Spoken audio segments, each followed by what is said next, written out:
الرجل اللي حنقدمه الآن هو بالفعل مسك الختام، يضع أدق التفاصيل للعمل الاجتماعي، ينظر في التفاصيل واللازم لكي تكون المملكة العربية السعودية من الدول الرائدة في القيادة والتقنية والطاقة. الأستاذ هاني خوجه يقنن طرق إبداعية للقضاء على البطالة، لنستمع إليه. تفضل أستاذ هاني. بسم الله الرحمن الرحيم، والصلاة والسلام على أشرف المرسلين. The last speech, first of all, thank you all for staying this long. I know it's very late. I also want to thank the organizers for organizing this great event. It's really amazing. I want to give them a hand. I'm going to talk about two topics, trying to merge them together. One is about unemployment in Saudi, and second about responsibility. So we don't have to talk about it. I think Ahmed talked about unemployment earlier today. It's a big problem. According to Hafiz, which is going to be the indicator of what is the true number of unemployed in this country, right now the number of people who have signed up for Hafiz is 1.5 million that have signed up. Now, a lot of them, when they do the due diligence, they found out that many of them are under 10 years old. A lot of them died several years ago. So the actual number is going to be closer, maybe underneath 500,000, maybe 300 to 500,000. Still a big number. And most of them obviously are young. Now, who's responsible for solving unemployment? Most people would say this guy, right? Government. Everybody agree with that? I disagree. I think it's going to be a four-circle team that's going to do this. Number one are the regulators, which is Ma'al Wazir Adil Faqih. But you also have the job seekers, society, and the job providers. Let's talk about each one. The regulators is obvious. You have the people who are making the regulations that are making it easier to create jobs. So what they do is they need to invest in research and development to create new industries, new sectors. They need to create venture capital sectors so you can create new entrepreneurship. You need to teach innovation in schools. You need to enforce Tawteen of jobs. And so on and so on. There are many things that they're working on. But that's only one part of the solution. The other solution is we have to talk about the job seekers. There's something wrong when you have 500,000, 300,000, 400,000 job seekers, unemployed, but you have 8 million foreign workers. There's something wrong there. Now, a lot of the companies will say, well, the problem is with the shabab. Shabab are lazy. Shabab are not committed. They're not loyal. They don't stick around. They're not teachable. They don't know English. They don't know IT. The problem is with shabab. And the problem is with the Ministry of Education. Wazarat Tarbiyah al-Ta'aleem is not creating good talent. That's a mindset. Okay. This mindset is causing a major problem. Let's take it from the standpoint that it is true. There are a lot of shabab that believe that I have to start with middle management. I will not accept a job unless it's middle management. If I start from the bottom, I will always stay at the bottom. I will not be able to grow in an organization. If I want to succeed in a job, I have to have a wasta. So therefore, it's better for me to wait for the perfect job before I take any job at all. قالوا لي أنت سعودي ما ينفع تشتغل عامل في فندق.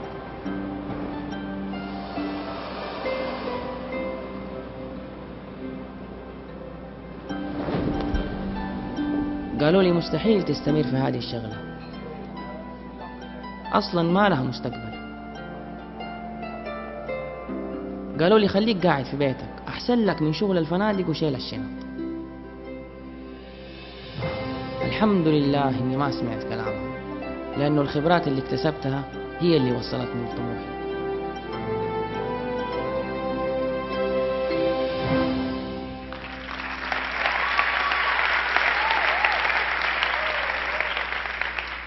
Now, there's some people would say actually the problem is with the companies.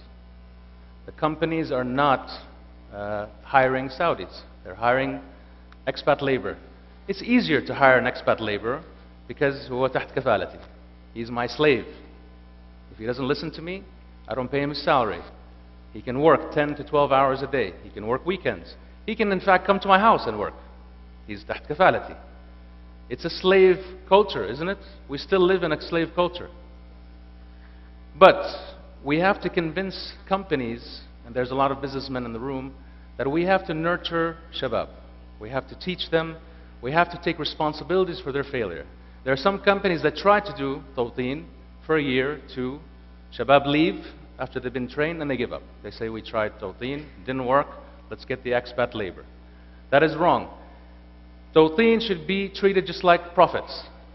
If you have a CEO that has lost 1 riyal in 1 month, he will roll up his sleeves, get the team together, and he will find out exactly why he lost that riyal, and he's going to find out a way to make 2 riyals extra the following month. It should be the same thing with Tawteen. He should find a way to make Tawteen happen in his company. He should treat Saudis like they're human beings. Saudis want to be treated with dignity. This is not rocket science.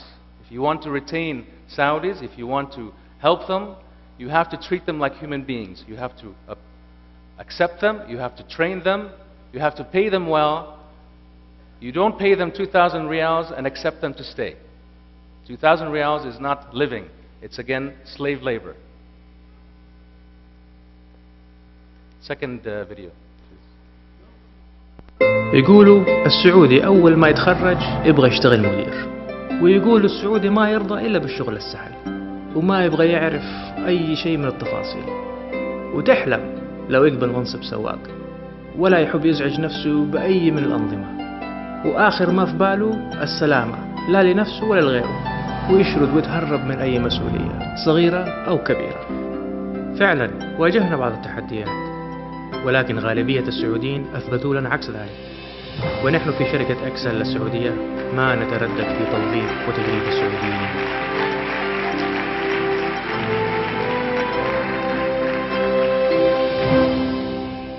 79% Tawteen. That's something to be proud of. They've done it. We found companies in Jeddah, Riyadh, Khobar, Taif, Mecca, Ha'il, all over this country, different sectors, retail, manufacturing, distribution, anything you can think of, they have high levels of Tawteen. Any company today that says they cannot do Tawteen is not trying hard enough. They should try harder. Now, what about society? What about us, the rest of us? Do we have a role in this? I think so. I think, first of all, we have to encourage shabab to work hard. If you see a shab who's working a difficult job, encourage him. Smile. Tell him he's doing a great job. Encourage him. Let women work. Let's not stop women from working. Encourage your kids to start working very early. Stop this mentality that haram, he's going to school fin nahar, he should be at home resting or studying. Let him work at night or in the afternoon. Let him work in the summer.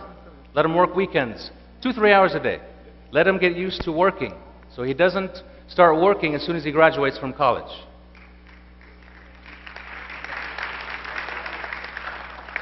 Then the last thing I would say, each of us, once we know that a company has high Tawteen, buy from them. Buy their products.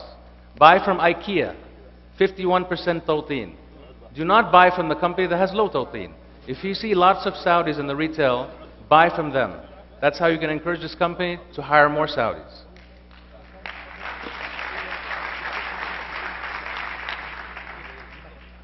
Third video, please.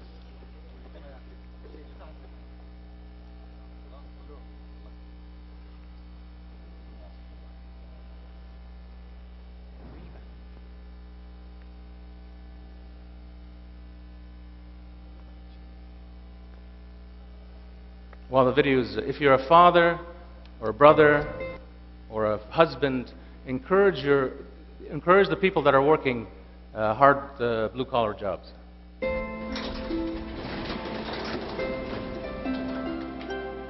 قالوا لي كيف يشتغل ميكانيكي وان هذه ما هي بشغلتنا والناس ما يثقوا في الميكانيكي السعودي.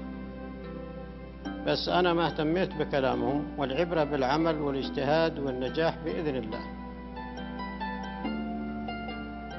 الشغل خلى ولدي رجال يعتمد على نفسه، وكذلك خلاه يعرف معنى الاحترام والتعامل مع المجتمع. أنا أقولها وراسي مرفوع، ولدي وكل أولاد بلدنا فيهم الخير.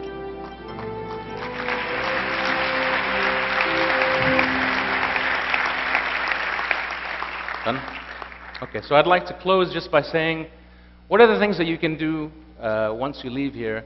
I would say, just take responsibility. I've had many conversations with people that have the ability to really leave this country, live somewhere else. They're fed up with the way certain things are done. But I would tell them that, you know, everybody here is a brain. Everybody here has ideas. And instead of thinking about your brain power focused on how to leave this country, I would say focus your brain power on how to help this country, how to build it. Shukran.